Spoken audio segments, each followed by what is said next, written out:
शादी के 3 ही महीने में औरत को बच्चा हुआ तो मर्द घबरा करके कहता है कि वक्त से पहले बच्चा हो गया।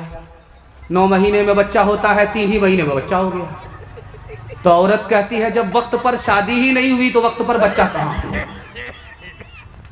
वो हया की, वो हया की, वो हया की खूबसूरत एक परी है फातिमा, इसलिए तो इसलिए तो इसलिए तो इसलिए तो इसलिए तो शब को दफना ही गई है फातिमा। सिनेमा हॉल में जब लोग फिल्म देखते थे, अब तो सारी फिल्म आ गई है मोबाइल में।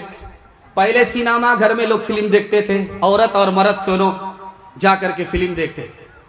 तो एक औरत ने 3 सीट बुक कराई, 3 टिकट लिया। एक औरत ने, औरत होकर के 3 टिकट लिया, 3 सीट बुक कराई। जब वो सिनेमा घर में बैठ गई तो अपनी सीट पर बैठ गई, इधर वाली सीट खाली है, उधर वाली सीट खाली। तो एक मनचला जवान आया कि औरत के पास टाइम ज्यादा पास होगा। वो आकर के बोला, मैडम ये सीट खाली है, मैं बैठ सकता हूँ? ये सीट खाली है, मैं बैठ सकता हूँ? तो औरत बोली कि इसमें क्या परेशानी है, बैठ जाओ। अब वो जवान जब बैठ गया तो औरत से पूछने लगा कि ये बगल वाली सीट आपकी है? तो कहा कि हाँ। आपने बुक कराई? कहा कि हाँ। ये खाली क्यों है? ये सीट आपकी थी? कहा कि हाँ। आपने बुक कराई? ये खाली क्यों है? कहा मैंने अपने यार के लिए सीट बुक कराई। कहा वो यार कहाँ गए? तो मेरे शौहर के जनाजे में गए। आप बोलेंगे कि ये प्रोपगंडा है, मिसाल है, लतीफ़ा है। लतीफ़ा नहीं है, ये दुनिया में हो रहा है। क़यामत आने वाली नहीं है, क़यामत आ चुकी है। ध्यान से रखिएगा, आज से 40 साल 50 साल पहले ये नोट आप देख रहे हैं, ये बैंक से निकल करके आ रहा है, एटीएम से निकल करके आ रहा है। लेकिन 40 साल 50 साल पहले ये बैंक से नहीं आता था, एटीएम से नहीं निकल करके आता था, घर में रहता था, घर में उसकी हिफाजत की जाती थी, चौकीदार रखा जाता था, ताले लगाए जाते थे। लेकिन 40 साल 50 साल के बाद रिवायत बदल गई, घर की दौलत घर से निकल करके बैंक पहुंच गई। आप जो देख रहे हैं इधर जलसे का पिंडाल है, उधर मेला है। मेले में देखिए मर्द कम है, औरत ज्यादा है। औरत मेले में नजर नहीं आती थी आज से 40 साल 50 साल पहले, घर के अंदर होती थी। उसकी जरूरत पूरी करने के लिए उसके घर का मर्द घर से निकलता था, बाजार से उसकी जरूरत का सामान खरीद करके उसको ला करके देता था। औरत घर में रहती थी। 40 साल के बाद घर से औरत निकली, बाजार गई, आबरू अलग गई, ईमान अलग गया। 3-3 लाख मुसलमान लड़की गैर के घर भाग गई, ईमान अलग गया, आबरू अलग गई। औरत कम गुनहगार है, घर के मर्द ज्यादा गुनहगार। अल्लाह के रसूल की खिदमत में एक जवान आया कि या रसूल अल्लाह, मुझे मालूम हुआ है कि दारू हराम हो गई है। अल्लाह के रसूल ने कहा कि हाँ तुमने सही सुना, दारू हराम हो गई है।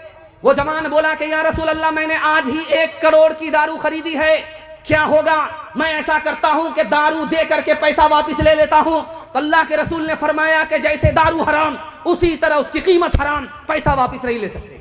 कहा या रसूल अल्लाह, ऐसा करता हूं जो गैर मुस्लिम मेरे दोस्त हैं उसको गिफ्ट कर देता हूं।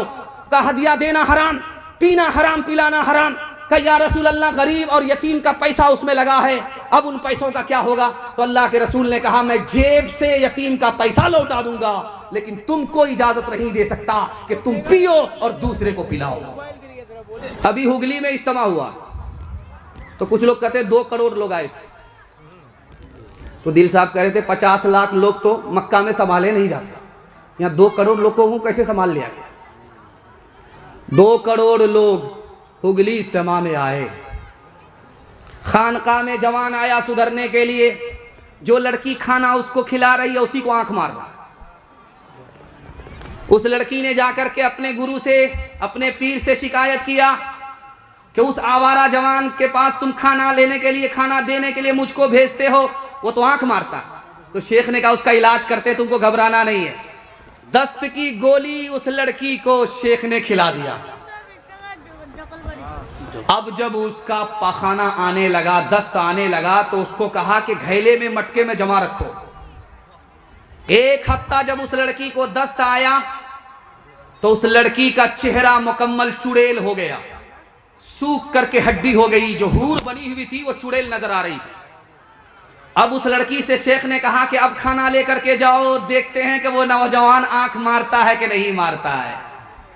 अब जब लड़की आई उसको खाना देने के लिए तो सर गाड़ करके बैठ रहा है, सर उठा ही नहीं रहा है, मुराकबे में चला गया।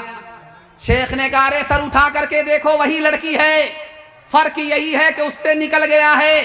तुम इस लड़की को तुम जाने जाना समझते थे तो ये हूर तुमको नजर आ रही थी, उसके जिस्म से पाखाना निकला है तो ये तुमको चुड़ैल नजर आ रही है। तुमको इस लड़की से मोहब्बत नहीं थी, पाखाने से मोहब्बत थी। कचरा चुनने वाली औरत को आप देखे होंगे बारसोई में, कचरा चुनने वाली औरत साल हा साल नहाती नहीं है वो, और उसका कपड़ा ऐसे सिया होता है जैसे लगता है कि कोयले के कान से निकली है, और उसके जिस्म में बदबू 500 मीटर दूरी से उसके जिस्म से बदबू ऐसे फैलती है, ऐसा लगता कि गटर खोल दिया गया। लेकिन उस औरत को हमल हो गया। बादशाह सर पकड़ करके बैठ गया। इतनी बदसूरत औरत, इतनी ज्यादा गंदी और इतनी ज्यादा बदबूदार औरत के साथ किसने नाजायज ताल्लुक किया। बादशाह सर पकड़ करके बैठ गया। उसने वजीर को कहा तलाश करो किसने ऐसी हरकत की है, मैं उसको कड़ी से कड़ी सजा दूंगा। वजीर ने कहा हुजूर मुझको 3 दिन का टाइम दो, मैं पता लगा करके बता दूंगा। अगले दिन वजीर आकर के बोलता है हुजूर ये काम किसी और ने नहीं, तुम्हारे अमीर मुंशी ने किया। तो बादशाह बोला कि तुम उस पर इल्जाम लगा रहे हो, तुम उससे दुश्मनी कर रहे हो, ऐसा हो नहीं सकता।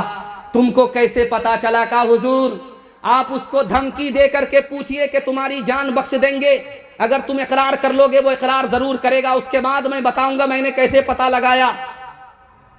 जब बादशाह ने उसको जान बख्शने का वादा किया इकरार पर, तो उसने इकरार कर लिया कि मैंने ही ये हरकत की है, उस कचड़े के डब्बे से मैंने जिना किया है।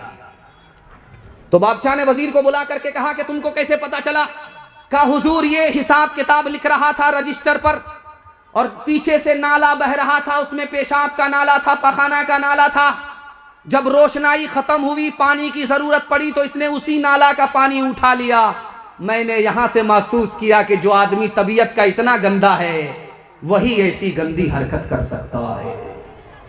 नेकियां तेरी तराजू में तुले या न तुले, दाग फिर तेरे गुनाहों के धुले या न धुले, दाग फिर तेरे आज ही कर ले गुनाहों से तू अपने तौबा, आज ही कर ले गुनाहों से तू अपने तौबा। अल्लाह जाने कल तेरी आँख खुले या न खुले, अल्लाह जाने। बस मुसलमानों संभल जाओ, संभल जाने का वक्त आया। बहुत सोए हो तुम अब होश में आने का वक्त आया। जला डाली कि तुमने कश्तियां दुलुस के साहिल पर, जला डाली कि तुमने कश्तियां दुलुस के साहिल पर। मुसलमान फिर तेरी तारीख दोहराने का वक्त आया। मुसलमान फिर तेरी तारीख दोहराने का वक्त आया। बाबर बादशाह ने इस हिंदुस्तान में 2 बार हमला किया। पहली बार जब हमला किया वो नाकाम हुआ, दूसरी बार जब हमला किया बाबर ने तो हिंदुस्तान को फतह कर लिया। और हिंदुस्तान में हुकूमत किसकी थी? इब्राहिम लोधी की थी। मुसलमान से हुकूमत को उसने छीना। मुसलमान हुकूमत करता था और बाबर ने मुसलमान पर हमला किया 2 बार। पहली बार वो नाकाम हुआ, दूसरी बार जब हमला किया तो कामयाब हो गया।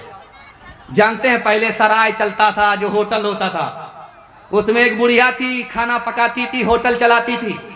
बाबर जब आया मुंह ढक करके, भेष बदल करके जब उसमें आया तो उस बुढ़िया से कहा कि अम्मा खिलाओ पका करके। बुढ़िया ने कहा कि नमक मिर्च मसाले वाली चीज तो मैं बना नहीं सकती, खिचड़ी बना सकती। तो खिचड़ी बना करके जब प्लेट में बाबर को दिया गया तो बाबर ने बीच से लुकमा उठाया। उस बुढ़िया ने कहा तुम बाबर हो? बाबर ने कसम देकर के कहा कि अम्मा मैं वाकई बाबर हूं, लेकिन तुमको कैसे पता चला कि मैं बाबर हूं? कहा बाबर बीच से हमला करता है, तुमने बीच से लुकमा उठाया, यहां से मैंने अंदाजा कर लिया कि तू ही बाबर है। कहा सुभान अल्लाह। जब बाबर उसका नाम पता लेकर के चला गया, दोबारा जब हमला करके इस मुल्क का बादशाह बन गया, तो कहा कि उस औरत को ढूंढ करके लाओ जिसने मुझे लुकमा देख करके मुझे पहचान लिया था। इतनी ज़हीन, इतनी पढ़ी लिखी औरत को लाओ मेरे सामने। हो सकता है कि उसका बेटा भी वैसा ही ज़हीन हो, उसको वजीर बनाऊंगा, सिपह सालार बनाऊंगा, अपने बराबर की कुर्सी का मालिक बनाऊंगा। लोग उसको ढूंढ करके लाए। अकबर ने कहा, बाबर ने कहा कि तू वही बुढ़िया है? कहा कि तेरी आवाज से लग रहा है कि तू खिचड़ी बीच से उठाने वाला बाबर है।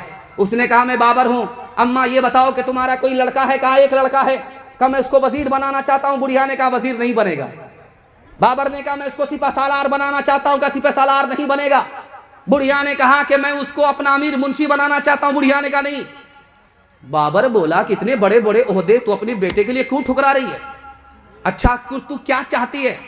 कहा मेरे बेटे को मेरी कौम का प्रधान बना दो, मुखिया बना दो। तो बाबर को हैरत हुई। उस माँ से पूछा अम्मा वजारत का ओहदा छोड़ दिया, वजारत की कुर्सी छोड़ दिया, इतनी बड़ी बड़ी कुर्सी को छोड़ दिया, छोटी कुर्सी क्यों कबूल कर रही हो? कहा मेरी बिरादरी छोटी है, छोटी बिरादरी का बच्चा जब बड़ी कुर्सी का मालिक होगा तो लोग तोहफा नहीं देंगे, ताना देंगे। वही चाय बेचने वाला है, आज सारी दुनिया के लिए मुसीबत बन गई। अभी आपने देखा होगा कि नया साल आया था। नया साल में हमारा जवान गांव से बाहर चला गया, लकड़ी लेकर के, दाना और मुर्गा मछली लेकर के गया और बाहर जाकर के पका करके खा लिया, चखना लिया, दारू पिया, बिस्मिल्लाह खराब करके बैठ गया और कहता है नया साल मुबारक हो, नया साल मुबारक। 4 जवान गए बस्ती से बाहर नया साल मनाने के लिए, मुर्गा मसाला सब लेकर के गए पकाने के लिए। तो 3 जवान लग गया। तो एक जवान से कहा कि लकड़ी काट करके लाओ, तो वो कहता मेरे पाँव में दर्द है। उससे कहा मसाला पीसो, तो कहा हाथ में दर्द है। जब सालन पकने लगा तो कहा जरा चख करके देखो कि कच्चा है या पक्का है, तो कहता सर्दी है। और जब खाना तैयार हो गया तो उससे कहा कि आओ खा लो, तो कहता है बार बार इनकार करते हुए शर्म आती, जब कहते हो तो खा ही लेता। कभी ऐ नौजवान मुस्लिम तदब्बुर भी किया तूने, वो क्या गर्दों था जिसका तो एक टूटा हुआ तारा। तुम्हें उस कौम ने पाला है, आओ शे मोहब्बत में कुचल डाला था जिसने पाँव से ताजे सरे दारा। गंवा दी हमने जो असलाफ से मीरास पाई थी, सुरैया से जमी पे आसमाने हमको दे मारा। सबक पढ़ फिर सदाकत का, अदालत का, शुजाअत का। सबक पढ़ फिर सदाकत का, अदालत का, शुजाअत का। लिया जाएगा तुझसे काम दुनिया की इमामत का। लिया जाएगा तुझसे काम दुनिया की इमामत का। माशाल्लाह दिल साहब आ रहे थे, मस्जिद में बैठे, मदरसे में बैठे, तो लोग कह रहे कि दिल साहब आपका इंतजार हो रहा है। तो मैंने कहा दिल साहब आपका इंतजार है, चाकू तेज कर दिया गया है आपको ज़बह करने के लिए। कितनी बार आपको कुर्बान होना पड़ेगा? आप लोग इतना खुलूस से, इतने जज्बे के साथ सुनते हैं, कि दिल साहब जो मदरसे में बीमार नज़र आ रहे थे, मुसाफिर नज़र आ रहे थे, यहाँ बिल्कुल तंदुरुस्त, तवाना और जवान नज़र आने लगे। यह आपकी खुलूस और मोहब्बत का जज्बा था। अल्लाह इस जज्बे को सलामत रखे। जवानों के हवाले से आखिरी पैगाम, यहाँ से लेकर के वहाँ तक हमारे जवान सुनने के लिए तैयार। आखिरी पैगाम, हाथ उठा दीजिए इंशाअल्लाह। जवानी में दारू पकड़ा है, बुढ़ापे में छोड़ देंगे, हाथ उठा दीजिए इंशाअल्लाह।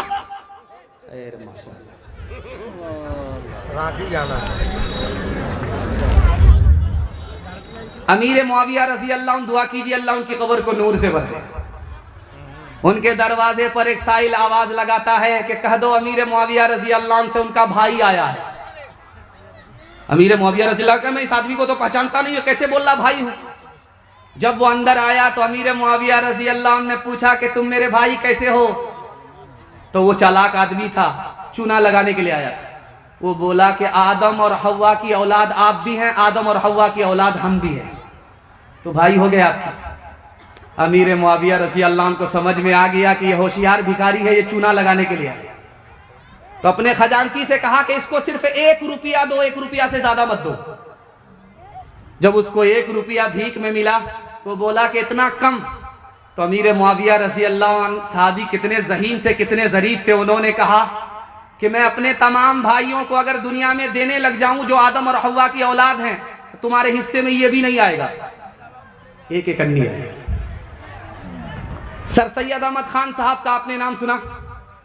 दिल भाई की ज़बान में अल्लाह ने बड़ी तासीर रखी है, जैसे सोहराब साहब चापदानी की ज़बान में तासीर रखी है। ये मिसरा गुनगुना रहे थे, आप माल सदका कर रहे थे। अल्लाह आपकी सखावत को कबूल फरमाए, आपके सदके को कबूल फरमाए। ध्यान से सुनिएगा, जल्दी से निकल जाएगा। सर सैयद अहमद खान साहब बस्ती में आए चंदा लेने के लिए, अलीगढ़ मुस्लिम यूनिवर्सिटी के लिए। तो एक आदमी ने कहा कि हाथ फैलाओ। उन्होंने हाथ फैलाया तो पैसा देने के बजाय उन्होंने थूक दे दिया। सर सैयद अहमद खान साहब का ज़र्फ देखिए, उन्होंने उस थूक को हाथ से मल करके चेहरे पर मलते हुए कहा कि वाह साहब, आपने जो दिया आज तक किसी ने नहीं दिया, सबने तो जेब से निकाल करके दिया, आपने तो मुंह से निकाल करके दिया। वो आदमी मारे शर्म के पानी पानी हो गया। वो बोला कि मैं आपका इम्तिहान लेना चाहता था, आपको शर्मिंदा करना नहीं चाहता था। उस आदमी ने उस वक्त 1 लाख रुपया चंदा दिया। उसी चंदे से सर सैयद अहमद खान साहब ने अलीगढ़ यूनिवर्सिटी को जमीन से लेकर के आसमान तक पहुंचा दिया। जब सर सैयद अहमद खान साहब अलीगढ़ यूनिवर्सिटी को लेकर के खड़े हुए तो लोगों ने बदनाम करना शुरू किया। गोरखपुर के एक आलिम चले गए मक्का, सर सैयद अहमद खान साहब के खिलाफ कुफ्र का फतवा लेने के लिए चले गए। सर सैयद अहमद खान साहब को जब पता चला कि मेरे खिलाफ कुफ्र का फतवा लेने के लिए गोरखपुर का आलिम चला गया है, तो उन्होंने कितनी प्यारी बात कही। कहा कि वाह रे सर सैयद, तेरा कुफ्र कितना बड़ा कुफ्र है कि तेरे कुफ्र के सदके में फला मौलवी को अल्लाह ने हाजी बना दिया। हज अकबर नसीब हुआ। आला हजरत का जिस वक्त इंतकाल हुआ, हजरत थानवी जिंदा थे। तो हजरत थानवी को जब खबर हुई कि आला हजरत का इंतकाल हो गया है, तो हजरत थानवी ने कहा कि दुआ करो कि मौलाना की अल्लाह बाल बाल मग़फ़िरत फरमाए। तो एक आदमी बोला कि इस आलिम ने, आला हजरत ने आपको जिंदगी भर काफिर बनाया, आप उनके लिए दुआ क्यों करते हैं। तो हजरत थानवी ने कैसा अखलाक पेश किया। उनकी नजर में मैं गुस्ताखे रसूल था, इसलिए वो मुझको काफिर कहते थे। अगर उनकी नजर में मैं गुस्ताखे रसूल नहीं होता तो मुझे वो कभी काफिर नहीं कहते। सुभान अल्लाह। 2 आदमी दस्तरखान बिछा करके खाना खा रहे थे। एक आदमी के पास 5 रोटी थी। जरा ध्यान से सुनिएगा, आखिरी नमूना आपकी खिदमत में रखता हूं। अल्लाह आपके इल्म में इजाफा फरमाए, मेरे मुताला को ताज़ा फरमाए। 5 रोटी एक आदमी के पास, एक आदमी के पास 3 रोटी। दोनों दस्तरखान बिछा करके खाना खा रहे थे। सामने से मुसाफिर गुजर रहा था, वो इनके दस्तरखान को देख रहा था। इन लोगों को महसूस हुआ कि वो भी भूखा है, वो खाना चाहता है। उनको बुला लिया। तीनों मिल करके जब खाना खा लिया तो वो राही मुसाफिर जब जाने लगा तो 8 रुपया इन दोनों को इनाम दिया कि बांट लेना। अब देखिए झगड़ा किस पर होता है।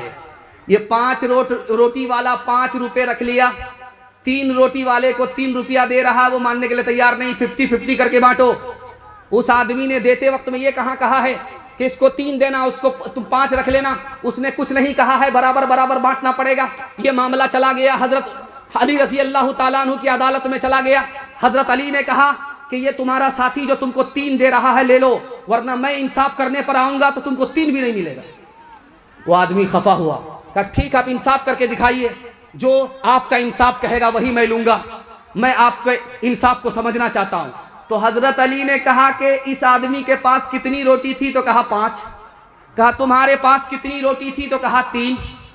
कहा कि कितने आदमी ने मिलकर के खाए हो रोटी? तो कहा 3 आदमी ने। दोनों मिलाकर के, दोनों की रोटी मिलाकर के कितनी रोटी हो गई? 5 3 8। और 3 आदमी ने मिलकर के खाया है। कौन कितना खाया इसका अंदाजा नहीं, सबको बराबर बांटना पड़ेगा। एक रोटी में अगर 3 टुकड़े करोगे तो 8 रोटी के कितने टुकड़े हो गए? 8 तिया 24। तो एक एक आदमी ने 8 टुकड़े खाए हैं। अब बताओ कि जिसकी 5 रोटी थी उसके कितने टुकड़े हुए? 5 तिया 15। उसने खाए कितने? तो उसने खाए 8 खाए, बचे कितने? तो 7। और तुम्हारी कितनी रोटी थी? तो 3 रोटी के कितने टुकड़े हुए? 3 तिया 9। तुमने खाए कितने, बचे कितने? 8 तो तुमने खा ही लिया, एक ही बचा। हाथ उठाइए, वादा कीजिए। जमीन का झगड़ा हम लोग आज के जलसे के बाद खत्म करेंगे। मसलक के झगड़े को आज के बाद खत्म करेंगे। हर इमाम के पीछे नमाज पढ़ेंगे। अल्लाह के रसूल ने कहा है कि जिसके पीछे भी नमाज पढ़ोगे तुम्हारी नमाज हो जाएगी। हमारे इमामों के इमाम हमारे नबी हैं, हम अपने इमामों के इमाम को मानेंगे। मसलक के झगड़े को खत्म करेंगे। हाथ उठा दीजिए इंशाअल्लाह। आप चले जाइए मस्जिद में, तो मस्जिद में एक ताबूत नजर आएगा। पहले लकड़ी का ताबूत होता था, बहुत भारी होता था, अब लोगों ने उसको हटाया। अब स्टील का ताबूत आता है, तो वो भी भारी है, 4 आदमी को लेकर के उठाना पड़ता है। और जब मुर्दे को दफन कर दिया जाता है तो वहां से 4 आदमी उसको कंधे में उठा करके लाते हैं। मैं आपको इससे निजात भी दिला रहा हूं। रबड़ वाला ताबूत मंगाइए दिल्ली से, स्टील के अंदर रबड़ होगा।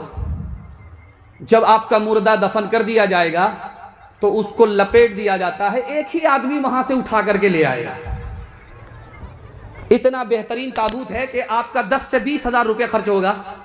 आप यहां से दिल्ली बुक कराइए, दिल्ली से वो ताबूत आएगा, 4 आदमी उठा करके आप ले जाएंगे। वहां से 4 आदमी उठा करके उस ताबूत को लाएगा नहीं, एक ही आदमी मोड़ मार करके उसको ले आएगा। तो आप देखेंगे कि जनाजे का ताबूत जनाजे का रखा रहता है मस्जिद में। तो आप देखिएगा जब उसमें मुर्दा मर्द होता है तो खुला होता है ताबूत, ढका हुआ नहीं होता, खुला होता है। उसको लोग उठाते हैं, लेकर के जाते हैं, और देखने वाले को अंदाजा हो जाता है कि ये मुर्दा मोटा है कि पतला है, नाटा है कि लंबा है, अंदाजा हो जाता है, क्योंकि वो खुला होता है। लेकिन जब औरत का जनाजा उठता है ताबूत में तो वो ढका हुआ होता है। जैसे बैलगाड़ी पर डोली होती थी उसी तरह वो ताबूत पर डोली होती है, छतरी होती है। ये किसकी सुन्नत है? इसको दिखाने के लिए जा रहा हूं। फातिमा रज़ी अल्लाह अन्हा की सुन्नत है। उन्होंने कहा कि मेरा ताबूत खुला हुआ उठाया ना जाए, बल्कि ढक करके उठाया जाए। आज तक मुझे जीते जी किसी मर्द ने नहीं देखा कि मैं लंबी हूं कि नाटी हूं। आज तक किसी अजनबी मर्द ने मुझे नहीं देखा कि मैं दुबली हूं कि पतली हूं। मैं चाहती हूं कि मेरा ताबूत भी ढका हुआ हो, ताकि मरने के बाद भी किसी को अंदाजा ना हो कि यह औरत दुबली थी कि पतली थी, लंबी थी या नाटी थी। अल्लाह को यह अदा ऐसी पसंद आई कि एक रिवायत में है कि जब जन्नत में फातिमा जाएगी, सवारी पर सवार होगी, जाने का ऐलान होगा, तो अल्लाह की तरफ से ऐलान होगा कि लोगों अपनी नजर झुका लो, फातिमा की सवारी जा रही है। सुभान अल्लाह। शादी जब मेरी कौम का बेटा, छोटी बिरादरी का बेटा मेरी कौम का मुखिया बनेगा तो लोग उसको सलामी मारेंगे कि हाँ आइए मुखिया जी, आइए मुखिया जी, आइए प्रधान साहब, आइए आइए। असल इज्जत तो अपनी कौम में हुआ करती है, इसलिए उसने अपने बेटे के लिए बड़े बड़े ओहदे ठुकरा दिए, छोटे ओहदे को कबूल किया। मां से बढ़कर अपने औलाद के लिए बेहतर सोचने वाली कोई औरत हो नहीं सकती। एक जवान गाल पर हाथ रख करके नबी की मजलिस में बैठा हुआ है। जब किसी जवान को देखिए गाल पर हाथ है तो समझ जाइए बहुत बड़ा घोटाला करके बैठा हुआ है। अल्लाह के रसूल ने कहा वो जवान गाल पर हाथ है, कौन सा सदमा है? कहा या रसूल अल्लाह बहुत बड़ा गुनाह हो गया। कहा कितना बड़ा गुनाह हुआ? कहा आसमान से बड़ा। कहा कितना बड़ा गुनाह हुआ? कहा अर्श से बड़ा। कहा अरे कितना बड़ा ही गुनाह हो जाए, अल्लाह से बड़ा तो नहीं है। तो जवान ने ब्रेक मार करके कहा कि अल्लाह से बड़ा नहीं है।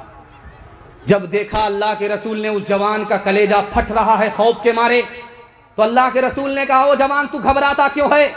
तुम्हारा गुनाह जो अर्श से बड़ा है, आसमान से बड़ा है, जमीन से बड़ा है, 1 मिनट में छोटा हो जाएगा, छोटा होकर के मोटा हो जाएगा, मोटा होकर के खत्म हो जाएगा, माफ हो जाएगा। ये बताओ, पहले मेरे सवाल का जवाब दो, तुम्हारी माँ जिंदा है, तुम्हारे बाप जिंदा है? जवान बोला, सुभान अल्लाह, माँ भी जिंदा है, बाप भी जिंदा है। अल्लाह के रसूल ने फरमाया कि दौड़ करके माँ की खिदमत में जाओ, माँ के पांव पकड़ो, दौड़ करके बाप की खिदमत में जाओ, बाप की दाढ़ी को पकड़ो, माँ बाप से अपने गुनाह की माफी के लिए दुआ कराओ। तुम तो अपने माँ बाप को बहुत बड़ा नहीं समझते, लेकिन माँ बाप का रुतबा कितना बड़ा है। दिल खैराबादी साहब से पूछिए, उनका मिसरा है, मेरे बेटे तुम्हारा कद, मेरे कद से, मेरे बेटे तुम्हारा कद तो बड़ा होगा मेरे मर्तबे से, लेकिन तेरा मर्तबा नहीं है। कहा कि तुम्हें अपने बाप का मर्तबा मालूम नहीं है, दौड़ करके जाओ। अगर तुम्हारे माँ बाप ने तुम्हारे गुनाह की माफी के लिए हाथ उठा दिया, जो गुनाह जमीन से बड़ा है, आसमान से बड़ा है, अर्श से बड़ा है, तुम्हारे माँ बाप की दुआ के सदके में छोटा होकर के माफ हो जाए। क्या कहने बहुत पहली बार लड़की आई मैके से ससुराल, इस मजनू के कान में फूंक मारी, इसका किबला बदल गया। वो इसराफील की फूंक कैसी थी उसको सुनाता हूं, पैगाम को खत्म कर रहा हूं। औरत ने पहली बार ससुराल आकर के शौहर के कान में कहा, मैंने तुम्हारी खातिर माँ बाप को छोड़ा, रिश्तेदार को छोड़ा, दोस्त अहबाब को छोड़ा, सबको छोड़ा, बस्ती को छोड़ा, गांव को छोड़ा, तुम मेरी खातिर अपने माँ बाप को नहीं छोड़ सकते। इस मजनू ने कहा कि तुम्हारी खातिर तो सारा जहान छोड़ सकते। अगले ही दिन अपने घर से माँ बाप को निकाला, किराए के मकान में डाल दिया। इतना बड़ा सितम मत कीजिए, वरना मौत से पहले अल्लाह जन्नत से महरूम कर देगा। हाथ उठाइए, वादा कीजिए, माँ बाप जिंदा हैं, खिदमत करेंगे, माँ बाप मर गए, दुआए मगफिरत करेंगे इंशाअल्लाह। मुस्तफ़ा मुस्तफ़ा बोलो, बोलो सल्ले अला, बोलो बोलो बोलो सल्ले अला, बोलो। एक दिन नबी ने हल्क़े अस्हाब में ये लफ्ज दोहराए 3 बार के नाकुस की कट गए। अस्हाब पूछते हैं वो बदबख्त कौन है, तौक़ीर जिसकी आपकी नजरों में घट गए।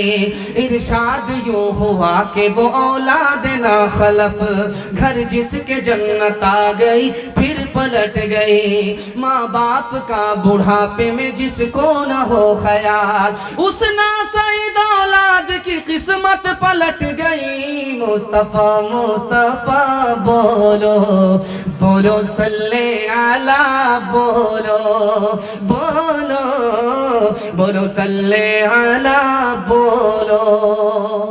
3 वादे पर खड़े हो जाइए, जिंदगी भर के लिए जलसा कामयाब होगा। हाथ उठाइए, वादा कीजिए, अल्लाह की इबादत करेंगे इंशाअल्लाह, रसूलुल्लाह की इताअत करेंगे इंशाअल्लाह, मखलूक की खिदमत करेंगे इंशाअल्लाह। न किताबों से नवाजों से नजर से पैदा, दीन होता है बुजुर्गों की नजर से पैदा।